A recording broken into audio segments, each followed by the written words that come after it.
Well. On the heels of UFC 284's main event, where Volkanovski tried to claim champ status, it just wasn't meant to be. The final scorecards read 48-47, 48-47, and a 49-46 for your winner and still the UFC lightweight champion of the world, Islam Makhachev, and now claimed to be, or forecasted to be, the number one pound-for-pound fighter in the world.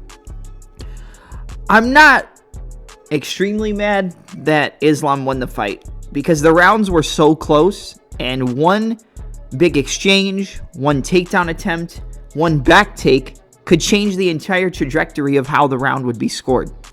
So maybe in the fourth round you gave it to Islam because he had the body triangle on Volkanovski for over 2 minutes of the 5-minute round. Maybe you gave it to Volkanovski because Volkanovski was able to do more damage even being stuck in that compromised position. It doesn't really matter, but I'm going to walk you through how I scored the fight from an overall perspective and my scorecards on how I think the fight should have been scored on a second rewatch. I watched the fight last night. I woke up this morning and I watched it again. So I'm going to walk you through my score for Volkanovski versus Makhachev, and then we're going to go from there. So on the first round, I gave it 10-9 Islam Makhachev. The striking was a wash. I don't think that Islam outstruck Volk. Volk landed a really good stance switch right hook into a straight left hand, which actually knocked Islam back, and that's kind of where Volk started to get the momentum. However, Islam was able to knock down Volkanovski because Volkanovski was able to, or Volkanovski, I guess, wasn't able to, but he got a little too aggressive, walked forward, and got dropped to one knee. It looked like it was a slip initially, but if you go back and watch it, it was a knockdown. So based on the knockdown, you kind of have to give him that round. But again, Volk stung him early with that stance switch right hook into the straight left, but then the takedown, the back take, and the submission threat with the neck crank or the rear naked choke, it was kind of similar to how Khabib caught Conor in the neck crank, that forced him to tap out at UFC 229, but Volk stayed calm, Volk stayed patient, and he was able to survive the round. But round one, 10-9 Islam Makhachev. Now round two, going into round two, I scored a 10-9 for Alexander Volkanovski. It was a close round, but Volkanovski was having some good success going to the body and then using the momentum of the roll underneath to come up top to the head to land some good shots on Makhachev. He was able to land a lot of good outside low kicks as well, a lot of stance switch combinations where he would shift forward with the punches and then use the kick on the exits to kind of stifle Makhachev and cause him to stay stationary in one position, but the kick would be used to kind of catch Makhachev on the break as he tried to angle off or, circle away using his lateral movement. But the kicking game was very good. There were a lot of knockdowns in this fight, and Volk got a knockdown in this round. Even though Islam was shooting a takedown, he got caught, though, and knocked off balance. I mean, if you get hit with a punch and knocked off balance as you're shooting a takedown, you can call it a knock off balance, but to be honest, you're getting hit, you're getting knocked down. Was he completely rocked? No, but I think the shot had enough impact to where you would give that second round to Volkanovski based on the overall damage, and I feel like he was able to outstrike Makhachev throughout the round.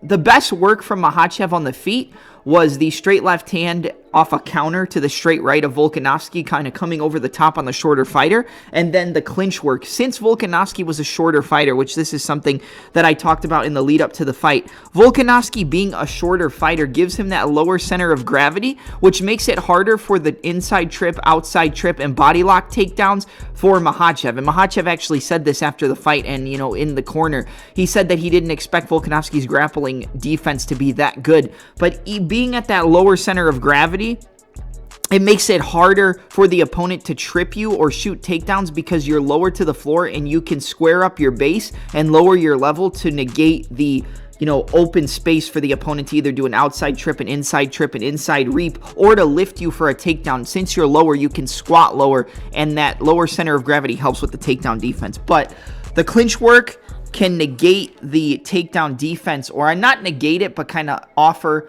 Makhachev another avenue to do damage in this fight, and I think that's what we saw. Him being lower to the ground means that you're closer to the knees and legs of Makhachev, which would actually make the takedowns easier for Volkanovski to shoot, which we saw him shoot multiple times throughout the fight, at least threatening them, trying to take Makhachev down, or even just using the takedowns to negate the forward pressure and grappling ability of Makhachev and then break off with some strikes. But the best work overall from Makhachev was the knees to the body. But overall, round 2, I give it 10-9 Alexander Volkanovski based on the knockdown and just the overall trajectory of the round. Now, round 3 was a very, very hard round to score. I know a lot of people gave it to Volkanovski. I believe I did too on the initial watch. A lot of people gave it to Makhachev. But overall, I mean, again, it was the knees to the body and the clinch work from Makhachev that was his best work in the round. He had some good left body kicks against the orthodox fighter and Volkanovski as well. But Volkanovski using those constant stutter steps, stance changes, and all that stuff in between kind of negated the ability for Makhachev to not only set up his takedowns with the correct timing, but to set up the correct combinations, because you're constantly changing the angle and doing false starts and stutter steps. So it kind of causes Makhachev to be like, like, do I go now? I don't know. And that kind of not only negates the forward pressure in the grappling, but it keeps Makhachev stationary, allowing for Volkanovski to throw shots of his own. But it also makes it harder for Makhachev to figure out what strikes to land. But he had some good left body kicks from southpaw against the orthodox fighter in Volkanovski. And then, the work to the body, like I said, was very good from Islam. Takedown defense and stand-up game of Volk was on point throughout the majority of this round. And then towards the end of the round, where a lot of people called it a slip for Makhachev up against the cage, it was actually Volkanovski landing a 1-2, or like using the right hook from southpaw into the stance switch to then use that, to move him into the momentum of an outside trip takedown. So that 1-2 stance switch was actually used to step behind the lead foot of Makhachev and execute an outside trip style of takedown.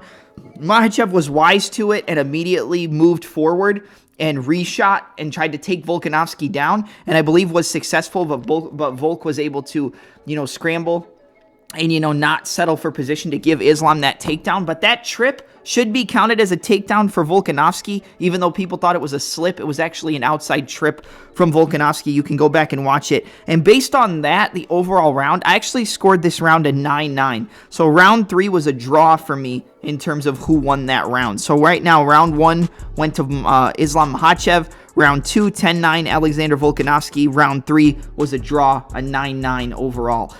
Going into round 4, this really is what everybody kind of agrees on as Islam Makhachev's round. But if you go back and watch it, I kind of have a different aspect on how I think the round should be scored. It depends on how you score positioning over damage. And I know a lot of times people say damage wins fights. Volkanovski got taken down. Islam was able to take his back and lock in the body triangle and then work from the back to try to, negate the punching of Volkanovski and lock up a rear naked choke, which is, the Dagestani special, so to speak, off the Dagestani handcuffs from the back, or using the wrist control to open up the pathway to the neck, but Volkanovski really has no neck. He had the body triangle for over 2 minutes of the round, which again, it's like, do you score position or do you score damage? But even with Islam on his back, he did go for some submissions, but Volkanovski defended well.